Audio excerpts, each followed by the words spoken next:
PicsArt অ্যাপে open করব। Open করার পর এখানে আমরা পিএনজিটা নিয়ে নেব আমাদের।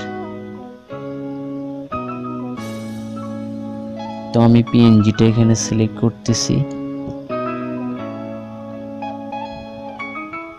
তো এরপরে আমরা এটাকে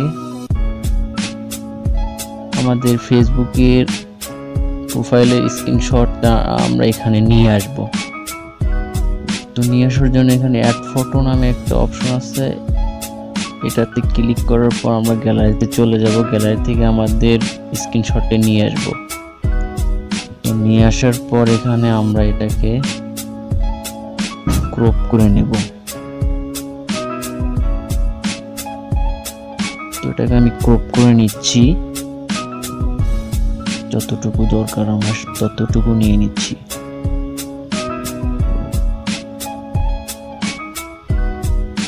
তো আপনারা এখানে আপনাদের মতো করে নিয়ে নেবেন। নেওয়ার পর ওকে করে দিয়া এটাকে সাইজ মতো বসাতে হবে, একটু বড় করে নিয়ে বাঁকা করে দেব। আমি যেভাবে বসাচ্ছি সেইভাবেই বসাতে হবে, এভাবে বসিয়ে দিবেন। তো দেখতে থাকুন, আমি ঠিকঠাক করে বসাই নেই।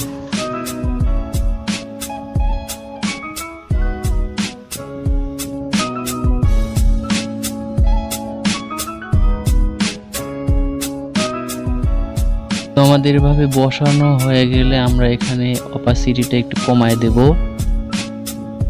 যাতে নিচের ফায়ার ইফেক্টটা দেখা যায়।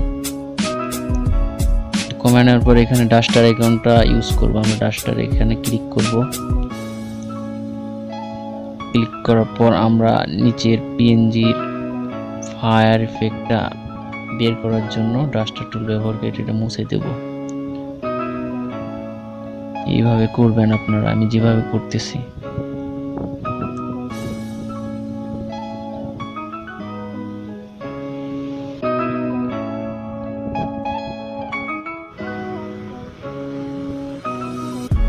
তো আপনারা এইভাবে সুন্দর করে আপনাদের মতো করে নেবেন। তো আমার চ্যানেলে যারা এখনো সাবস্ক্রাইব করেননি অবশ্যই সাবস্ক্রাইব করে দেবেন, এরকম নতুন নতুন ভিডিও পাওয়ার জন্য বেল বাটনটা অন করে দিবেন, তাহলে ভিডিও ছাড়ার সঙ্গে সঙ্গে আপনারা পেয়ে যান।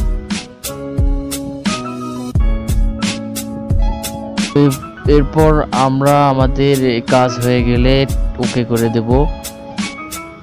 দেওয়ার পর এটা আমরা বাড়ায় দেব, অপোজিটটা ফুল করে দেব।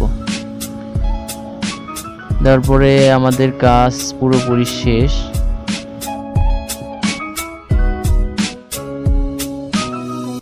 এখন আমরা সেভ করব। এটাকে সেভ করার জন্য উপরে এই টিক মার্কটাকে ওকে করে দেব। এরপর আবার এই অ্যারো চিহ্নতে চলে যাব, দেন গ্যালারি, সেভ টু গ্যালারি করে দেব। আমাদের ফটোটি গ্যালারিতে সেভ হয়ে যাবে।